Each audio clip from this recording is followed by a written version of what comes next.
Bonjour à tous.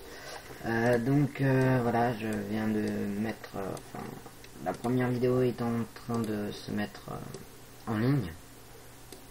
À propos de la connexion MySQL. Et comme j'ai dit dans ce tutoriel, nous allons voir pour créer une base de données. C'est tout simple. Tout d'abord, il vous faudra suivre correctement PHP-MyAdmin. Et personnellement, j'utilise l'utilitaire WAMP Server.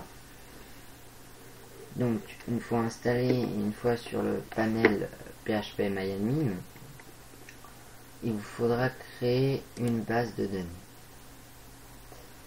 Pour la créer, c'est très simple. Vous cliquez sur base de données, vous arrivez ici, vous remplissez le champ ici, et par exemple, comme dit dans le tutoriel d'avant, notre base de données s'appellera serveur DF. Il faut bien sûr, pour pouvoir suivre tous mes tutoriels, connaître un minimum dans le MySQL, car sinon vous risquez de vite vous y perdre et tout cela servira à rien. Car je ne vais pas m'attarder à expliquer les bases du MySQL, je vais plutôt m'attarder à expliquer un peu le parent. Donc je tiens vite fait à faire une parenthèse, la manière dont je code est une manière assez spéciale. D'autres préfèrent faire d'une autre manière, donc par exemple ce petit public, il le ferait plutôt de cette manière-là.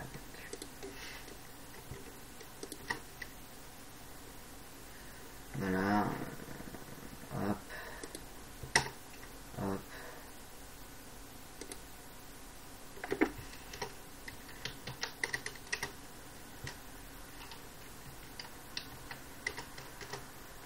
Voilà, soit comme ça, ou alors pire, je dis bien pire, car d'autres feraient comme ça. Cela mange beaucoup plus de puissance sur une machine que la première méthode. Je ne dis pas que ma méthode est la meilleure, car je ne pense pas être au top au niveau de l'optimisation de vos scripts. Mais bon, c'est déjà quelque chose. Donc imaginons-nous, là on aurait fait 35 lignes, donc 15 lignes de plus, ce qui est assez énorme. Donc voilà, ouais, nous revenons avec notre premier code, qui est quand même moins beau, moins précis, mais mieux. Voilà. Donc, je vous rappelle que vous avez un lien pour attraper le départ, si vous voulez réellement copier. Moi, je vous conseille pas de copier, je veux juste vous montrer si vous avez besoin de vous aider. C'est pour que vous compreniez les bases. Donc dans ce tutoriel, nous allons juste créer la base de données, et dans le prochain, nous allons carrément créer le début du système d'inscription. Donc voilà, nous allons créer notre base de données, et nous allons commencer par créer notre première table, qui sera la table bannie. Car oui, dans le système d'enregistrement, nous commencerons par la première partie qui sera les bannis. Vérifier qui est banni et qui ne l'est pas. Dans la table bannie, dans la table, nous allons vouloir un certain nombre de colonnes appelées un champ, des champs. Donc nous allons prendre un champ pour l'idée du banni, un champ pour l'idée, un champ pour le nom du banni, un champ pour la personne qui est bannie, un autre champ pour la raison du bannissement, un autre champ pour son IP,